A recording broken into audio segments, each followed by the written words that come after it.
خيركم من تعلم القرآن وعلمه. Assalamualaikum warahmatullahi wabarakatuh. Pada kesempatan ini kita akan belajar tentang wakaf dan tanda-tanda wakaf tersebut seperti apa. Maka akan kita pelajari pada kesempatan yang berbahagia ini. Mudah-mudahan bermanfaat bagi kita semua. Amin, amin ya rabbal alamin. Baik, kita masuk yang pertama, yaitu pengertian wakaf. Wakaf jika ditinjau dari segi bahasa, wakaf adalah memiliki makna menahan atau berhenti. Sedangkan menurut istilah tajwid, wakaf diartikan sebagai menghentikan bacaan sejenak dengan memutuskan suara di akhir perkataan untuk bernafas dengan niat ingin menyambung kembali bacaan. Jadi dapat kita simpulkan bahwa wakaf tersebut ialah kita menahan atau berhenti sebentar untuk memutus suatu bacaan yang kita baca. Karena ada tanda wakafnya, maka kita berhenti sebentar untuk bernapas. Dan di sini tujuannya kita berniat untuk melanjutkan bacaan atau menyambungkan bacaan kita, bukan untuk menyudahi bacaan atau menutupnya. Nah, itu pengertian dari wakaf. Kemudian yang pertama, kita masuk tentang wakaf lazim. Seperti apa wakaf lazim? Nah, seperti huruf mim, atau kita kenal juga dengan wakaf mim. Kalau nampak tanda seperti ini dalam Al-Quran, maka itu namanya wakaf lazim. Apa itu wakaf lazim? Yaitu tanda baca mim, artinya harus berhenti. Maka ketika kita nampak tanda seperti ini di dalam Al-Quran, maka kita harus berhenti. Di sini harus kita bedakan juga, mampu membedakan antara mim yang wakaf atau mim yang diperintahkan untuk mendengungkan. Karena nanti akan kita jumpai dalam Al-Quran, ada seperti huruf ketika umpamanya nun mati berjumpa dengan huruf ba, maka nanti di dalam Al-Quran ada kita lihat dibuat juga seperti huruf mim. Nah, itu bukan memerintahkan kepada kita untuk berhenti, tetapi memerintahkan kepada kita untuk mendengungkan bacaan. Mimba, seperti itu. Maka harus kita pahami juga seperti apa tanda bacaan atau wakaf mim tersebut atau wakaf lazim. Kemudian wakaf lazim juga disebut wakaf tam, yang bermakna wakaf yang sempurna. Karena tanda wakaf ini menandakan sempurna atau tidaknya suatu kalimat. Di sini kita contohkan di dalam Al-Quran, kita ambil contohnya di dalam surah Yasin. Insyaallah contoh-contoh berikutnya akan kita contohkan juga di dalam surah Yasin. Kenapa kita ambil surah Yasin?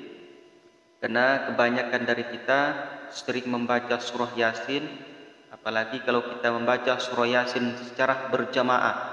Nah, itu kita main cepat aja, tak ada remnya, tak ada berhentinya tengok. Padahal kadang ada wakaf lazim di situ. Kita main tabrak aja, kita tak berhenti. Maka di sini kita akan mempelajari wakaf tersebut dan kita contohkan di dalam surah Yasin. Ini wakaf lazim terdapat di antaranya di surah Yasin ayat yang ke-13. Di sini disebutkan وَضْرِبْ لَهُمْ مَثَلًا أَصْحَابَ الْقَرْيَةِ. Tak boleh kita lanjutkan qaryati idja, tak boleh kita lanjutkan, tapi kita harus berhenti di qaryah karena ada huruf mim lazim atau wakaf lazim, maka kita berhenti. Wadrib lahum mathalan ashabal qaryah. ashabal qaryah. Ngambil napas, kemudian kita lanjutkan idz ja'ahal mursalun. Ingat waqaf lazim tersebut. Yang kedua, kita masuk pada waqaf la wasal, yaitu huruf la. Apa huruf pengertian dari huruf la ini? Yaitu tanda waqaf la wasal atau huruf la-nya, artinya di sini tidak boleh berhenti. Jika terdapat tanda waqaf la pada di tengah ayat, maka tidak diperbolehkan untuk berhenti. Tetapi jika tanda waqaf la berada di akhir ayat, maka diperbolehkan berhenti. Kita contohkan juga di sini dalam surah Yasin. Tetapi nanti ketika kita berjumpa di huruf la di tengah ayat, ketika napas kita tak sampai, boleh kita berhenti di sana tanpa harus mengulang. Ini pengecualiannya. Ketika kita membacanya tak sampai napas kita, diperbolehkan untuk berhenti. Tetapi pada hakikatnya waqaf la itu tidak boleh berhenti. Baik, kita contohkan di sini surah Yasin ayat yang ke-15. Kita contohkan di ayat yang ke-15. Qalu ma antum illa basyarum mithluna. Di sini ada na.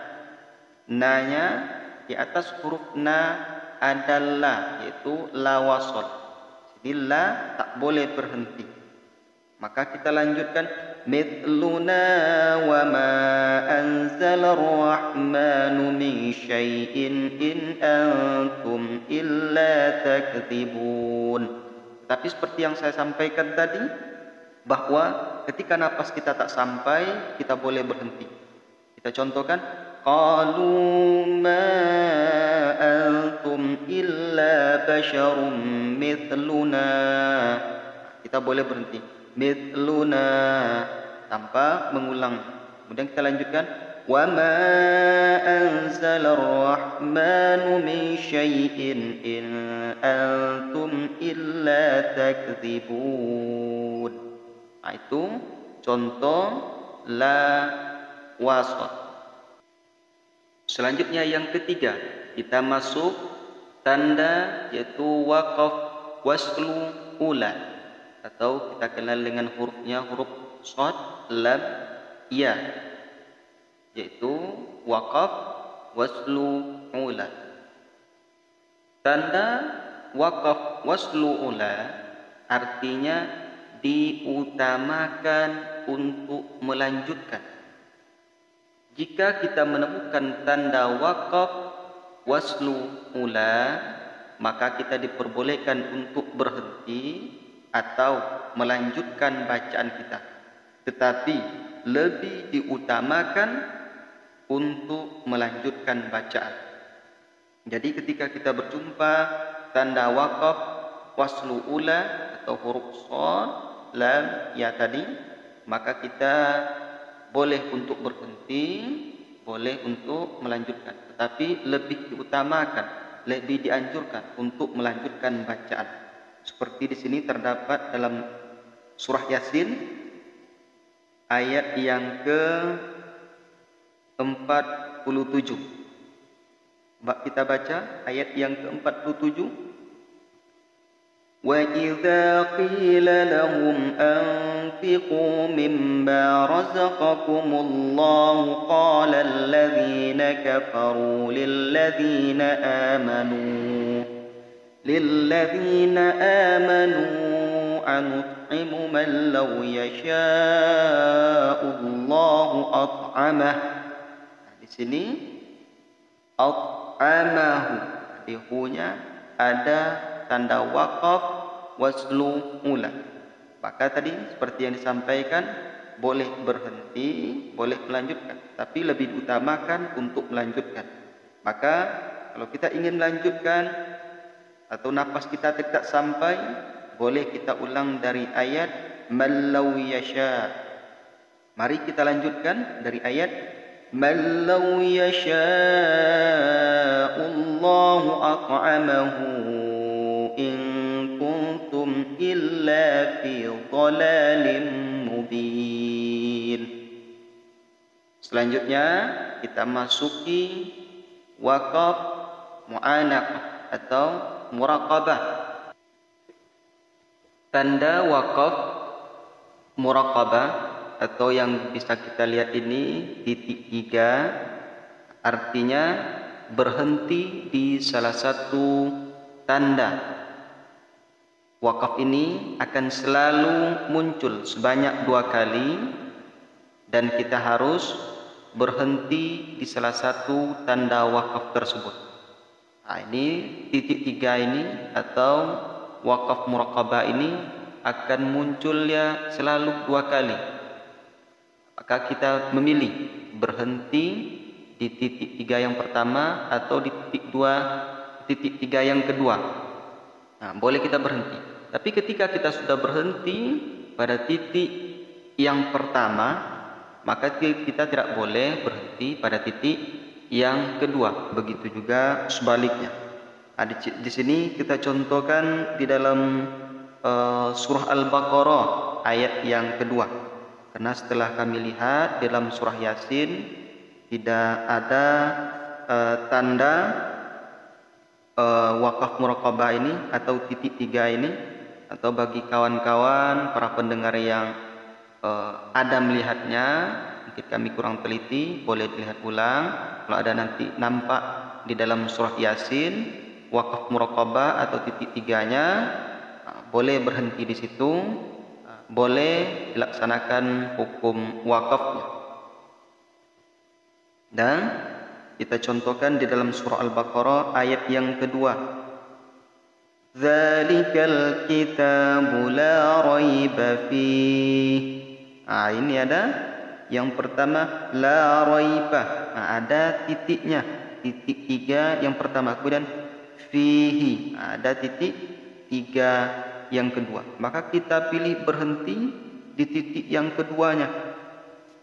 Dzalikal kitabu la raiba fih.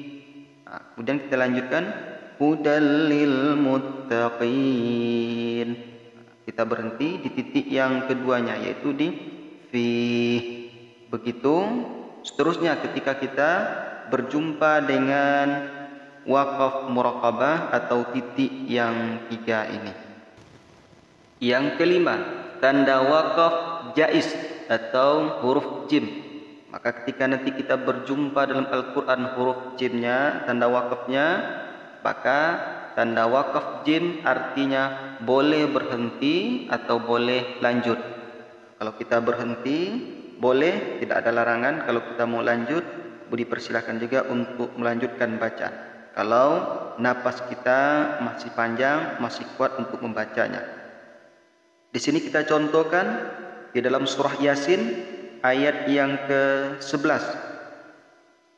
Innama tunziru man ittaba'adz dzikra wa khasyiyar rahmana bil ghaib.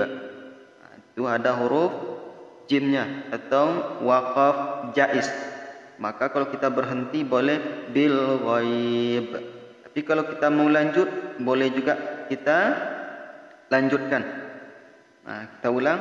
Innama tunziru man ittaba'adz dzikra wa khasyiyar rahmanu bil ghaibi fabashshirhu bimaghfiratin wa ajrin karim. Boleh lanjut, itu tergantung dari kita. Kalau napas tak sampai, boleh berhenti. Kalau masih panjang, boleh dilanjutkan sampai ayat 11-nya. Wa ajrin karim, boleh. Tapi kalau tidak, kita berhenti di bil ghaib. Innama tunziru man ittaba'adz dzikra wa khasyiyar rahmana bil ghaib. Boleh kita berhenti di ghaib. Kemudian kita masuk kepada waqaf waqfu aula, yaitu huruf qalanya. Nah, di sini kita coba apa itu waqfu aula, yaitu tanda waqaf qala atau waqfu aula tadi berarti diutamakan berhenti. Ini diutamakan berhenti. Apabila pada ayat Al-Quran terdapat tanda waqaf qala tersebut, maka lebih diutamakan untuk berhenti. Kita contohkan di sini di dalam surah Yasin ayat yang ke-26. Qila dakhulil jannah. Kita lebih diutamakan untuk berhenti. Qila dakhulil jannah. Tapi kalau mau lanjut juga dibolehkan, tapi lebih diutamakan untuk berhenti. Kalau kita lanjut, qila dakhulil jannata qala ya laita qaumi ya'lamun. Yang terakhir, kita masuk pada sakta.